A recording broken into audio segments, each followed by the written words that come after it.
भोपाल सुर दर्पण musical group Bhopal द्वारा साइसन संगीत शिक्षाशाला भोपाल की प्रस्तुति तुम मुझे यूं भुला न पाओगे परिकल्पना एवं प्रस्तुतिकरण, जिसमें मुख्य अतिथि के रूप में हरिओम जटिया, विशेष अतिथि राजेश मिश्रा, मंच संचालन राजीव देवगन, प्रदीप गुप्ता, सुनील सैनी, मनोज श्रीवास्तव, यथार्थ शर्मा, संदीप दुबे, प्रदीप शर्मा, सुनील तेलंग, रीता बोथे, सविता गुप्ता, सुनीता श्रीवास्तव, सपना, वादक कलाकार मेहरुद्दीन, अजहर, रेहान, रवि, ध्वनि JMD साउथ श्री राजेश मिश्रा, विशेष सहयोग बहुत वर्मिक, Tara, galaxy enterprises, star health and LIC insurance company limited. जब एडवोकेट प्रदीप शर्मा ने पल पल दिल के पास तुम रहती हो यह गाना गाया तो पूरा हॉल तालियों की गड़गड़ाहट से गूंज उठा।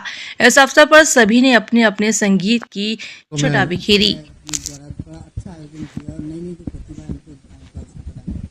हमने आज तक जितने भी कार्यक्रम किए हैं उसमें सब नई प्रतिभाओं को ही सामने लेके आ रहे हैं और कोशिश करते हैं कि आयोजन अच्छा करें और जितना सफल होते हैं वो सब गुणीजनों के आशीर्वाद से मिलता है, फल मिलता है। और हम चाह रहे हैं कि गृहिणियां जितनी भी हैं और उनको हम थोड़ा ज़्यादा प्रेफरेंस देना चाह रहे हैं कि वो लोग, मतलब मेल सिंगर तो कहीं भी चले जाते हैं पर आजकल जो ट्रेंड चल रहा है वो भी, तो हम उससे अलग हटके करना चाह रहे थे। हालांकि हम सब लोग मिलकर ही कार्यक्रम को करते हैं, तो हम उससे अलग हटके ये कि अच्छे कलाकार हों, लिमिटेड कलाकार हों।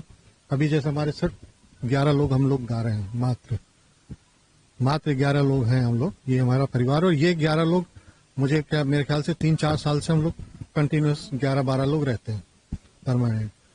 तो जी बड़ा अच्छा आयोजन किया है, तुम मुझे भुला ना पाओ। जी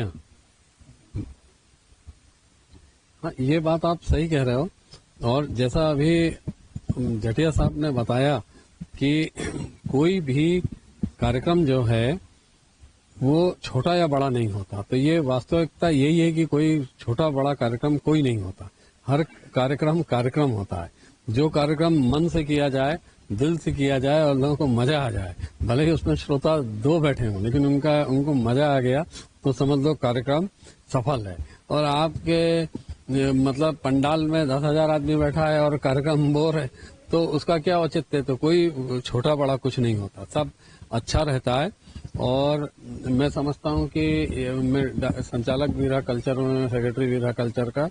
मुझे लगता है कि जो प्रतिभा रहती है वो अपने आप ही अपना रास्ता बना लेती है। सब मतलब जो भी बड़े कलाकार देश में दिखते हैं या विदेश में अंतर्राष्ट्रीय स्तर पे, उन सब लोगों की जो शुरुआत है वो छोटे स्टेज से ही हुई है।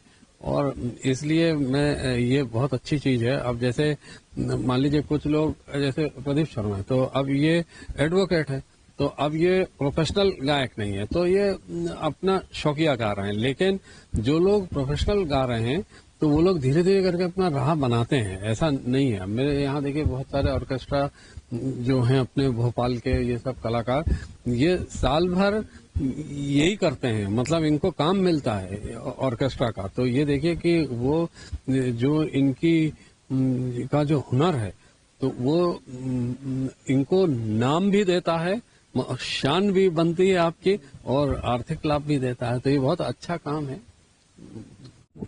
आज के इस संगीतमय शाम में हमारे मुख्य अतिथि हरिओम जटिया साहब, राजेश मिश्रा साहब, सीनियर IAS, और इस कार्यक्रम के जो नायाब हीरे हैं सिंगर्स, वो सभी के प्रति मैं आभार व्यक्त करता हूं कि उन्होंने, और विशेषकर श्रोतागण जो आते गए, हम लोग इंतजार में रहे। हमारे अतिथि जो आने वाले थे थोड़ा विलंब से आए लेकिन सबने इंतजार किया उनका, और आके उन्होंने जो कमी थोड़ी देर से आने हो गई थी वो इस तरह से उन्होंने पूरी कर दी कि सब लोग खुश हो गए। हम उनके प्रति बहुत बहुत आभार व्यक्त करते हैं। बहुत बहुत धन्यवाद संदीप भाई आपका, तेलंग साहब आपका, और हमारी दोनों भाभियों का जो प्रेरणा है इन दोनों के लिए, और उनसे प्रेरित होकर हम लोग ये कार्यक्रम कर पाते हैं। बहुत सपोर्ट करती हैं वो। हाँ, रोमांटिक होकर आपने गाया। ये किशोर कुमार के बहुत ही, मैं बताऊं आपको, उनके जो गाने हैं किशोर कुमार साहब के, उनमें जो बहुत ही ज्यादा लोग कर्णप्रिय है, लोगों को आज भी दिलों में बसता है गीत, और हर कोई जानता है जिस गाने को। वो ये गाना है पल पल दिल के पास तुम रहते हो। उसी गाने को मैंने अभी गाया था। अभी ये गाना सुन के जाइए, जादूगर तेरे नैना। हाँ हाँ। क्या वजह आप सोशल मीडिया पर अक्सर एक्टिव रहते हो, आपके गाने की धुनें सोशल मीडिया माध्यम से लोगों तक पहुंचती है? बची हुई जिंदगी जीना चाहता हूँ। बहुत संघर्ष किया जीवन में, अब थोड़ा अपने लिए भी जीना चाहता हूँ, संगीत के लिए जीना चाहता हूँ। कुछ मेरे साथी, मेरे दोस्त आगे बढ़ जाएं। यहाँ देवेंद्र सोनी हैं, जिन्होंने संदीप भाई से परिचय कराया, और संदीप भाई ने आज मंच दिया मुझे गाने के लिए। ऐसे ही एक दूसरे से सब जुड़ते जाते हैं। अरिजीत सिंह की कहानी आपने सुनी जटिया साहब के साथ, कि इनके घर पे ही रहते थे। आप सोचिए, कल्पना कीजिए कि आज किस मुकाम पे हैं वो। फिल्म फेयर शो भी करते हैं, दुबई में शोज करते हैं जटिया साहब। इनका बेटा इतना होनहार है कि हम उनसे मिलने के लिए कोशिश करते हैं कि उनसे मुलाकात हो जाए हमारी। और सारे स्टार्स, सारे के बीच में वो सबसे बड़ा हीरा चमक रहा है, कोहिनूर। और साइमन संगीत द्वारा आज ये जो कार्यक्रम आयोजन किया गया है, वास्तव में संगीत की एक दुनिया होती है और संगीत का एक परिवार होता है, और संगीत की कोई जात पात नहीं होती है। जो गाता है वो अच्छा गाता है, और जब वो गाता है तो फिर दुनिया पूरी सुनती है। और उसके कारण कार्यक्रम में कितने लोग आए वो जरूरी नहीं है, कार्यक्रम में कितने दिल से लोग आए हैं वो आवश्यक होता है। और आज जो कार्यक्रम दुबे जी ने और शर्मा जी ने और तीसरे और कौन है, तेलंग जी ने बहुत ही अच्छा किया है। मैंने तो शुरुआत 25 वर्ष हो गए इंडस्ट्रीज के अंदर, हिंदुस्तान का एक भी सिंगर ऐसा नहीं जिसका मैंने कार्यक्रम नहीं किया हो, चाहे ए आर रहमान हो, अरिजीत हो, शान हो, सुखविंदर हो, सुनिधि चौहान हो, श्रेया घोषाल हो, सबके कार्यक्रम कैलाश करके 22 शोज किए हैं।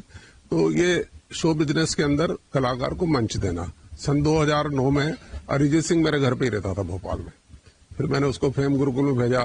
फिर पता चला कि वो जीत के नहीं आया, तो इसी भोपाल में उसके 3-3 हजार रुपए में न जाने कितने शो हुए, शायद आप लोगों को पता नहीं, अरिजीत सिंह पे। और फिर प्रीतम दा के पास भेजा उसको, फिर उसके बाद उसकी लाइन हुई, अब 6.5 करोड़ रुपए लेता और डेट अवेलेबल नहीं। तो ये होता है मंच को स्थान देना। तो कलाकार तो होते ही हैं, लेकिन उनको स्थान देना बहुत जरूरी होता है। तो सिंगर कभी भी कोई भी उभर के आ सकता है। अभी सीता विश्वकर्मा जबलपुर की आई, अभी मैंने तिरंगा सॉन्ग निकाला था पूरा, और शान के साथ में मध्य प्रदेश के 4 कलाकार ने गाया, तो गवर्नर और सीएम साहब ने उसको रिलीज किया था। तो मैं नए कलाकारों को मौका देता रहता हूँ, और कोई भी कलाकार होता है, किसी तरह की कोई आवश्यकता होती है। और हर कार्यक्रम में मैंने प्रदीप जी को कह रखा है कि कभी भी किसी तरह की आर्थिक सहयोग हो, लगभग यहाँ जितने भी कार्यक्रम होते हैं कहीं न कहीं छोटा मोटा में सहयोग करता ही हो, क्योंकि ये पुराने कला को जीवित रखना ये कोई छोटी मोटी बात नहीं है। आप लोग जो इतने पुराने लोग हो और दिल से करते हो कार्यक्रम, तो ये संगीत का आनंद लेते हैं, और इस प्रकार से ऐसे कार्यक्रम होते रहना चाहिए। और आज मेरे को बुलाया, बहुत बहुत धन्यवाद आप सबको। संगीत होता है, ना कोई पुराना होता ना नया होता है। आज का भी संगीत वही आनंद देता है, और पहले का भी संगीत उतना ही आनंद देता है। पुराने गाने सुनेंगे तो भी उतना आनंद आएगा, और नए वाला भी देखो, आपके तो कोल्ड प्ले आ रहा है। अभी मेरा बेटा जो है वर्ल्ड के सारे बड़े शोज कर रहा है, दिलजात दोसा, इसके शो मैंने 2 साल पहले 10-12 लाख रुपए में किए थे। आज 150 करोड़ का शो हाउसफुल होता है, चाहे जयपुर हो चाहे दिल्ली हो। तो कलाकार को, इंडियन कलाकार भी वर्ल्ड लेवल पे फेम हो गए। अभी अबू धाबी में भी उसने शो किया। तो ये है कि कला तो संगीत है ही, और पुराना तो जब सुनते हैं तो उसका आनंद ही अलग रहता है। और आज जो हमारे मध्य प्रदेश के कलाकार दोनों ही, किशोर जी हो चाहे लता जी हो, हमारे लिए श्रद्धेय हैं और पूरे देश में नाम किया है उन्होंने। और आज उनके गाने गा करके हम सब लोग आनंदित होते हैं, तो वो तो कल्पना ही नहीं कर सकते हैं।